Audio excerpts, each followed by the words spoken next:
Hey, what's going on, guys? We're going to walk through a quick ab training circuit routine. We're going to do two of these. One is just going to be on a mat. The other is going to be if you have a bench at your disposal to use. So the first one's just going to be on a mat. Now we're actually going to walk through a quick warm up, and it doesn't seem like you'd normally need a warm up for an ab routine, but I actually like to start from hardest or difficulty of the exercises and work toward the easiest ones. So I do think that having a warm-up is kind of advantageous for that a little bit, just to kind of walk through and get the spinal stability muscles turned on, get those, again, those lumbar stabilizers like we always talk about functioning, so that they can actually stabilize you during your difficult ab exercises. So the way I want to go about doing that is we're going to lay face up, and we're going to go through that walking bridge that I've talked to you guys about before. So I'm pushing into the table with my left as my right comes up, and then I'm going to come down, pushing in with my right as my left comes up. And again, I'm trying to keep my pelvis neutral as I press, so those are kind of kicking on some of those core muscles already. And as a preset for this, just kind of think about, again, narrowing your waist. So you're not sucking in, you're not tensing too much, but you're just thinking about, hey, if I was going to button a tight pair of pants, or just narrowing the right at the smallest part of your waist. Just think about kind of bringing that in towards your spine a little bit. So we're going to go through 10 repetitions on each side like that to kind of get us started. From there, we're going to work on the other way. We're going to go 90-90, bring the knees up like that. The arms are going to reach up toward the wall above you. And then I want to flatten your low back to the table. Okay, so we're not letting that move the whole time we go. From there, we're going to work on reaching out, and then back, and then reaching out, and then back. And we're really trying to reset. Every time we come back to center, we can double check and make sure, okay, my low back is good and flat to the table. That shouldn't change as I reach out. Okay? If you're starting to feel that low back pop up as you're reaching out, really control it with the abs. This can be a pretty hard exercise in itself if you're not good at maintaining that posterior pelvic tilt. And having the arms up above your head actually facilitates an anterior tilt because of the lat tightness that we have. So this is giving yourself a little bit of resistance, and it makes that stomach work harder. So we get 10 times each side there as well, reaching out, so 20 total with each leg. So those are your first two, and those are kind of the ones I like to do to warm up the spine stability muscles. We're going to get one more to kind of get the obliques turned on, and that's just letting the legs fall. And as you let the legs fall, totally relax. But as you draw them back to the center, I want you trying to pull your low back down towards the table and pull your belly button towards your spine to generate my legs moving back to the center. So they're going to fall out relaxed, and then generate the hip motion with your core. Let your core lead the way. Don't let it follow. So I'm here, I'm relaxed, I'm drawing back in, almost kind of facilitating that posterior pelvic tilt, but from everything above the belt line. I'm going to turn to the side. Most people, guys, when they're doing a posterior pelvic tilt, they do that. Just like that. Now, there's nothing wrong with that. But if your posterior pelvic tilt looks like that, you're using your legs. You're using a lot of hip muscles. I've always encouraged people to just challenge them. Can you posterior pelvic tilt but not activate anything below your belt line? It looks more like this. Like, it's that subtle. I don't even know if you guys can see it on the camera. But that's all it is. And that's me not activating my hips to do it. I don't want you coming up into like a mini bridge. I just want you drawing up with the muscles that attach above the waistline to gently rotate your pelvis up toward you. That's all we're doing, okay? So you're kind of initiating that from this out position. Lead with the waist. 10 times each side here, okay? So those are your first three, and those are all your warm-ups. So now we're going to kind of get into it. So from here, and I said we were going to start with the harder ones, so we're going to go through a alternating kind of straight arm, straight leg raise here. So you're like this. Again, This has to be a preset, guys. So your posterior tilting, you're going to maintain that. And both arms, one leg, come down. Preset, both arms, one leg, come down.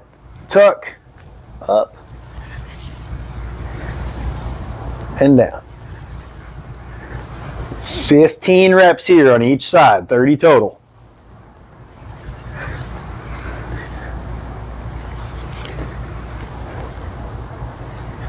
All right, so that's kind of upper and lower real quick. We're going to hit the sides. So now you're going to come up into a mini crunch. Keep in mind your neck flexors, okay? We're going to stay in a little bit of a chin tuck here, and then we're doing heel taps, side to side. You're maintaining that crunch the whole time, and we're going to get 15 side to side here. Don't cheat and make this easy. If you have your heels really, really close to your butt, this isn't hard. Make it hard. So really reach in, getting the sides turned on like that, okay? 15 each side. From there, we're going to drop back to our bicycle. Cradle your head with your hands. I don't want you guys yanking on your neck, but I don't want you to have to support your own head for too long either in this upright position. So it's opposite knee, opposite elbow. And the feet, in the way I do this, can come down each time. I'm not looking to have you hold like that the whole time. I'm actually totally fine, and I like the feel of that foot coming back to the ground, opposite crunch each way. Guess what? 15 each side, okay? I'm going to keep these numbers really consistent. So that was that one. Now we're going to roll through a normal slide crunch. I'm going to go to your side so you can see this.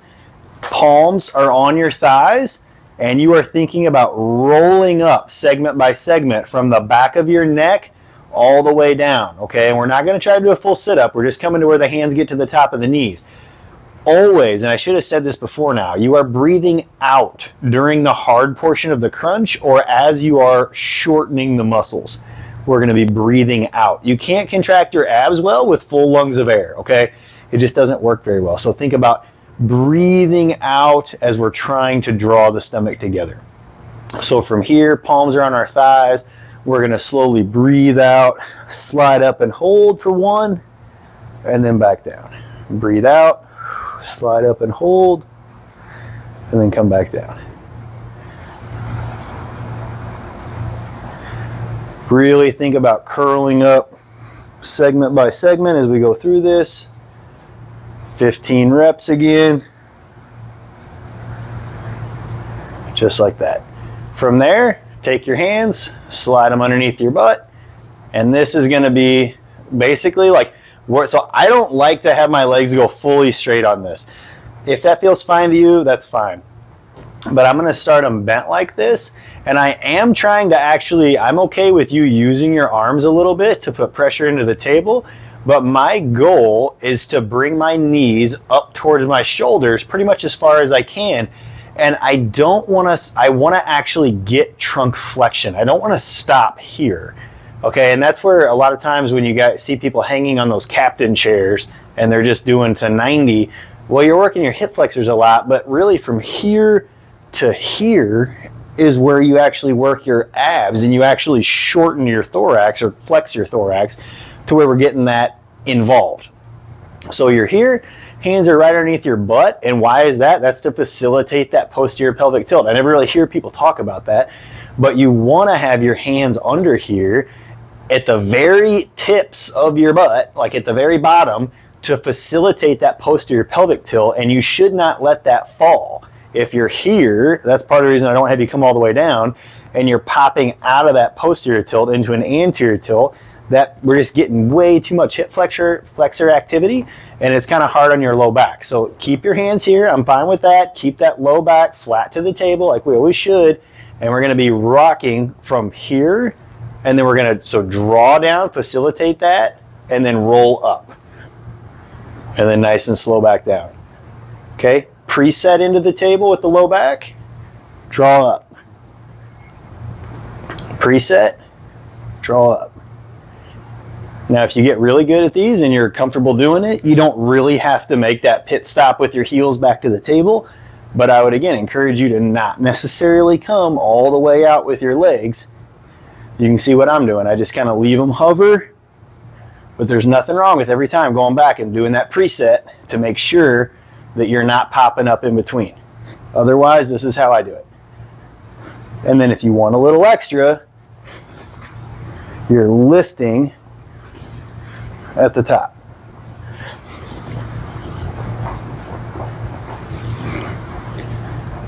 Blowing out as my knees get toward me, breathing in down there. All right, good. 15 reps there, guys. Last ones are going to be on your side.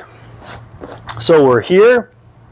We're up on our elbow. We've kind of got the shoulders stacked over the waist, but then my knees are in a bent position. So my hips are actually bent. From here, hand goes at the side of the head, and we're bringing elbow towards knees. Again, I'm not pulling on my head at all. I'm simply crunching my knees up toward my elbow and then straightening them back out, just like that. And we're going to get 15 reps. And I'll show you what it looks like from the back side. We're here.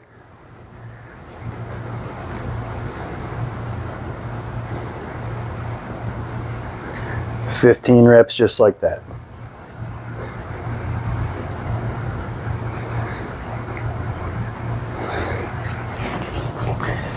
And then that would be one round. And if you guys, depending on your, how fit your core is or how advanced you are in your core training, you may go through 3 to 4 rounds of this. But that should take you, I don't know, maybe in the world of like 5 minutes or so, maybe 6. And that's a great circuit to run through. You don't have to go through the warm-up exercises, obviously if you go through that again.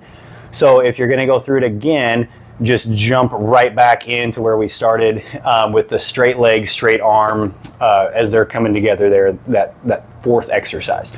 So hope that was helpful, guys. We're going to do another one of these if you have a bench included, but that's just a quick on the mat body weight ab workout to kind of get your core burning, and you should be on fire at the end of this thing. If you're not, really take some time to focus on your mind-muscle connection, because likely we're using the wrong muscles to facilitate these movement patterns if that doesn't light you up. So hope that was helpful, and thanks for watching.